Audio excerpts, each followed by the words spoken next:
اچھا چلیں بھائی صاحب آخر میں بات بتائیے گا مجھے اس وقت کیا صورتحال ہے جو حکومت نے لاسٹ ٹائم ریٹ فائنل کیا تھا اس ریٹ کے اندر انہوں نے گندم خریداری کی تھی اور اس وقت آپ دیکھتے ہیں اگر یہی ریٹ رہتا ہے تو پھر عام آدمی تو اس وقت بھی اس کے لیے آٹا خریدنا 2 وقت روٹی خریدنا مشکل ہوا ہوا لاہور میں.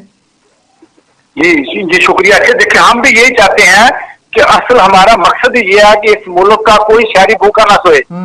یہ انتظامیہ ہوش کے ناخن لے, میرے کسان کو کنٹرول ریٹ پر کم کھاد دے دے, وہ اتنا بے شک گندم کا ریٹ کم ہو جائے. صورتحال یہ ہے کہ ہم کو گندم کا ریٹ بھی نہیں دیا جا رہا اور جو کھاد کا ریٹ ہے یہ ڈبل کر دیا گیا ہے. بجلی دیکھ رہا جو مین سورس ہے وہ پانی کا ہمارا یہ ٹیوبل کا ہی ہے, تو ٹیوبل کا ریٹ اتنا مہنگا کر دیا گیا ہے کہ ہم اپنی پوری فصل آپ تو 4,000 روپے میں 5,000 سے بھی گندم دے وہ کیسے پورے کر کے ایک اپنے گھر کے لیے 10 من 20 من نہیں رکھ سکتے, وہ وعدہ کو دے دیں گے پیسے. تو ہم نہیں چاہتے کہ گندم کا ریٹ زیادہ ہو, ہم چاہتے ہیں کہ انڈیا میں کسانوں کو سبسڈی دی جاتی ہے, یہاں پر جو شوگر مل مافیا ان کو سبسڈی ملتی ہے اور گنے کے اوپر بھی کچھ نہ کچھ ان کو ریلیف مل جاتا ہے. کسان بیچارہ ہر طرف سے پستا ہے, وہ چاہے شوگر مل مافیا ہو, وہ چاہے فلور مل مافیا ہو یا رائس مل مافیا ہو, ہر طرف سے کسان پستا ہے. ہاں جی, اس ملک کا المیہ یہ ہے کہ جو طاقتور مافیا ہے وہ سیاست کو بولتا نہیں ہے, تو جو ہر بندہ ذبح کرتا ہے میرے کسان کو ہی. اور کسان جو ہے چھوٹا جو کسان ہے اس کے حالات اتنے مشکل ہو رہے ہیں کہ میں قاضی صاحب آپ کو کیا بتاؤں, میں تو سارا دن فیلڈ میں رہتا ہوں, کسانوں کے پاس جاتا ہوں, جب ان کی باتیں سنتا ہوں, ان کے دکھ سنتا ہوں, یقین کرو دل خون کے آنسو ہوتا ہے. تو جو بڑا ذمہ دار ہے اس کو تو اس کی پرواہ نہیں ہے. اصل مسئلہ تو جو 70% ہمارا کسان متوسط طبقے سے تعلق رکھتا ہے, تو اس کی صورتحال یہ ہے اس وقت اس کے پیچھے مین ان کا سرگنا کون ہے جو اس میں سے بلیک مارکیٹ سے پیسہ کما رہا ہے؟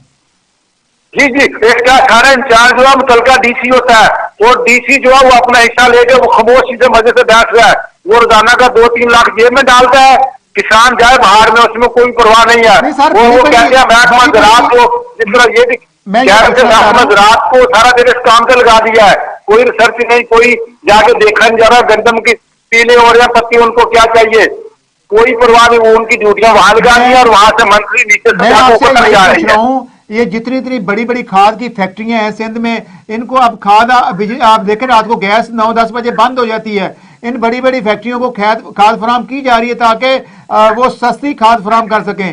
کھاد پیچھے سے سرکاری ریٹ پر آ رہی ہے, بلیک کیسی ہو رہی ہے. آگے جتنے ڈیلر بیٹھے ہوئے ہیں ان ڈیلروں کے ساتھ انتظامیہ کا گٹھ جوڑے, آپ یہ کہنا چاہ رہے ہیں؟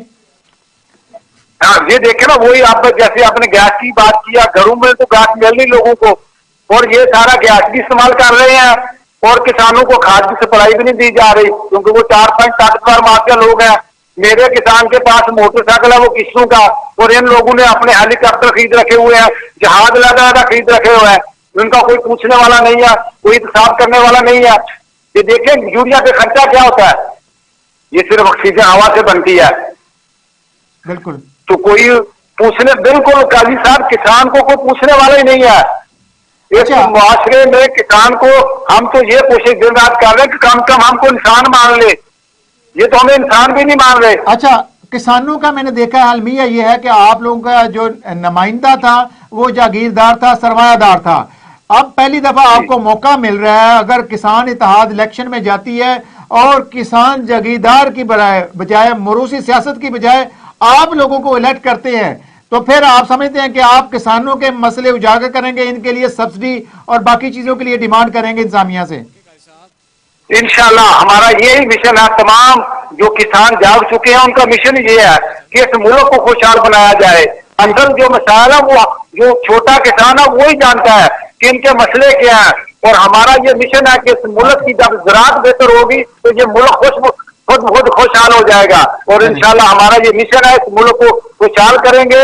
اور پاک آرمی کا ہم بہت مشکور ہے کہ انہوں نے ہمارے اس پروگرام میں بہت ساری باتیں ہوئی, لیکن ان پہ عمل درآمد کرانا بھی ان کی ذمہ داری ہے. اور ہم انشاءاللہ اس وقت 2 ہی دیکھیں نا, پاک فوج جو ہماری سرحدوں کی حفاظت کرتی ہے, ملک میں چیلنج جو ہوتے ہیں ان کو مقابلہ کرتی ہے, جس کی وجہ سے ہم چین سے سوتے ہیں. اور میرے ملک کا شکار ہوا ہے کہ چھوٹے چھوٹے بچے ہمارے ساتھ کھیتوں میں کام کرتے ہیں, اور ہم اپنے پورے ملک کی فوڈ سیکورٹی کے ذمہ دار ہیں. اوکے جی, اوکے.